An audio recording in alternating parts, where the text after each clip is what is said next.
Not everyone thinks of snow when they think about Oklahoma, but that's what they're bracing for down south again today. This is a live look at Oklahoma City, which is expecting 5 inches of the white stuff today. Some of that weather could impact air travel, but so far, no flights are delayed out of the valley. A very good Monday morning, everyone, and thank you so much for waking up with the valley today. I'm Kyle Bosch here with Lisa Bedot, and we're just getting started with non-stop news and weather all the way up to the top of the hour to help you plan your day. Well, Cass County Electric is trying to figure out exactly what caused a power outage overnight that cut the lights and in some cases the heat to nearly 300 customers. The outage started around 10 last night in a section of South Fargo from 17th Street to South University Drive and from 35th to 39th Avenue South. Power was restored by about 1:30 this morning. Fergus Falls should be back to full strength with its water service by later today. A broken pipe shut off water to about half the city over the weekend.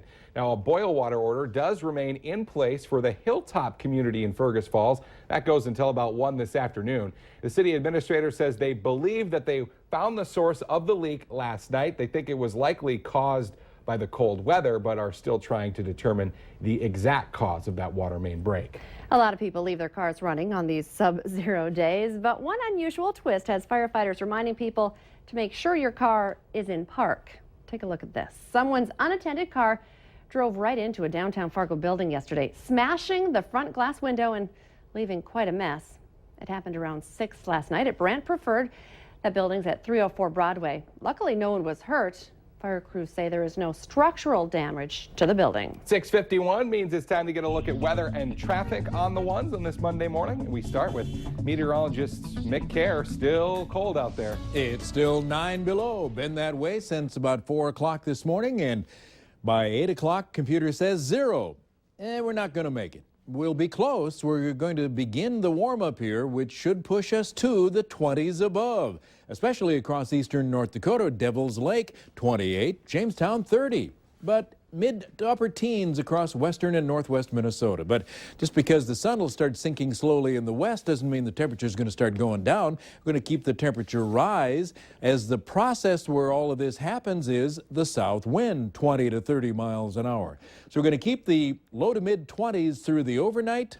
And then mid-morning tomorrow, when the wind turns to the north, another Arctic blast, falling temperatures and cold wind chills tomorrow.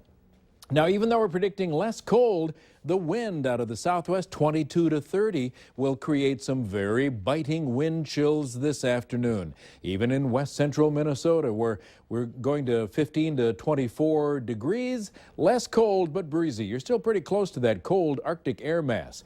Mostly cloudy northwest Minnesota, light snow and breezy. Southwest wind 20 to 25 miles an hour will make 13 to 15 above feel like 15 to 20 below. And this afternoon, partly sunny, few flurries in northeast North Dakota, 19 to 28. A very pleasant evening, but then there's the wind.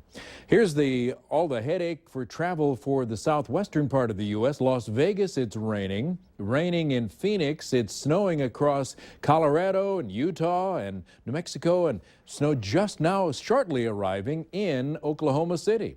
9 to 15 below in the Southern Valley, 0 to 17 below in the Northern Valley. Badette, you just dropped to 20 below. Way to go. Our wind is out of the south, 8 to 14 miles an hour, creating some pretty biting wind chills. Fargo-Moorhead, or Grand Forks right now at 13 below, feels like 35 below. Fargo-Moorhead, 9 below, feels like 27 below. Traffic now, here's Al Ahmet. Good morning, Al. Good morning to you, Mick. No real traffic headaches that I've seen anyway this morning. Traffic seems to be flowing along just fine. Travel speeds generally in that 60 to 65 mile an hour range. There is a little bit of congestion right around the tri-level, particularly on northbound I-29. 32nd Avenue South traffic's getting pretty thick as well. But overall, things are looking pretty darn good for this brand new Monday morning. On I-94 in Fargo, Willamette Valley today traffic. Police in Bloomington, Minnesota and the Twin Cities say there is no credible threat associated with the Mall of America. The statement comes after a Somali militant group with ties to al-Qaeda released a video over the weekend referencing the mall and the deadly attack on a mall in Kenya. The statement, jointly issued with a number of other agencies last night, including the FBI and the Minnesota Department of Public Safety, called the Mall of America, quote, a very safe place.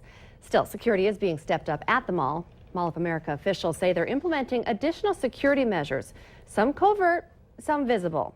They say, though, that the threat didn't seem to deter people from visiting the mall over the weekend. The federal government says trains hauling crude oil or ethanol will derail an average of 10 times a year over the next 2 decades. That projection was contained in a Department of Transportation analysis from last July.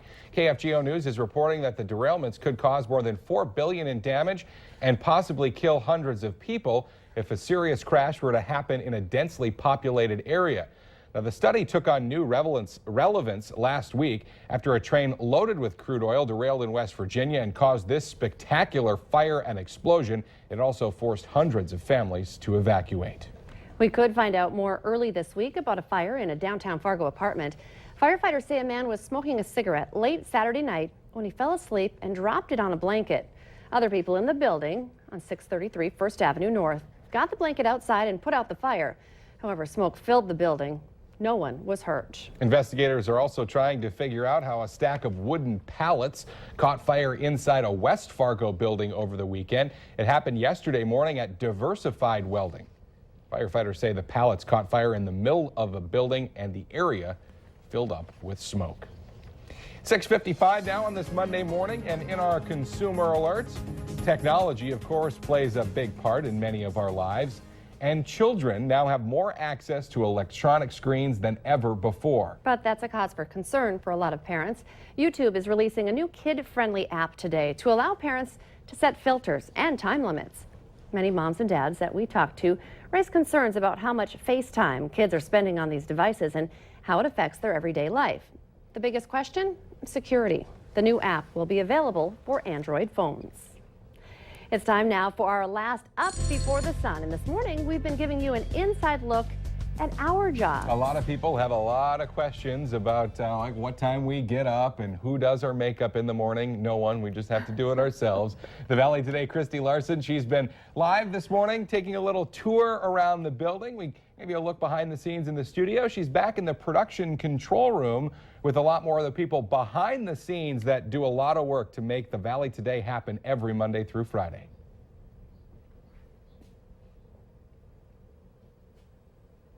To make this show happen, and that's what we wanted to show you. As it's not just Kyle and Lisa at the desk and Mick at the weather center and me out on a scene. It takes a lot of people to help put this show together, so we wanted to show our appreciation and also answer some of your questions at home about just how we do it. Now, we did already answer some of them, so you can go online and rewatch those videos, but again, I think the bottom line is people ask me all the time, how do you wake up so early? How do you go to bed around 7 o'clock at night? And the answer really is we do it every day. And it's because we love our job so much. That's how we do it every day. And I know that goes for Kyle and Lisa and Mick and everyone here too. I don't know if you saw the videos before, but everyone was kind of talking about their appreciation for the job and putting as much work into it as they can. Now, if you missed those videos, again, they're going to be up online on valleynewslive.com. And just one last note for people out there who might be kind of interested. Lots of yawns do happen sometimes during the morning, and I'm sure Lisa and Kyle, you can agree with me on that. We try to save those yawns for commercial breaks and exactly. pretend like we're always like right up here Yeah, we're awake. always super happy all the time. The people here know that's not the case. And the other benefit too, people ask this all the time. It's like, well, how do you do it? Well, it's also nice to be done with work. If you think about it in the summer, when we were done with work at 12:30 and get to enjoy all the time, that's when maybe getting up at 3:30 in the morning isn't as bad. Not as bad. Not as bad. It's still bad, just not as bad. Christy Larson reporting live again in production control, a little behind the scenes here at the Valley today. Yes, we also do get up before the sun. Well, a big event over the weekend on the ice raised $17,000 for Moorhead Youth Hockey and the Moorhead Police Explorer Program. It was the annual Cops versus Kids Hockey Shootout. Moorhead cops suited up to face off against the kids, and it was another close one until the kids managed to pull one over on the players in blue. The 9th annual event on the ice ended with the score of the kids 11, Cops 10. Let's get our answer now to our question of the morning on Facebook. Today's question, what's the cause of 1 out of every 10 car crashes? The answer, arguing with someone else in the car. So don't fight over the radio station and keep your eyes on the road, right? Easier said than done. That's for sure. Because get pretty tunnel vision at that point. All right, hey, checking our forecast, which includes some very cold air. A beautiful morning, but some very cold air out there. Clear, cold, breezy. Yes, it's 9 below here in South Fargo, and that's our forecast. Dry and cold.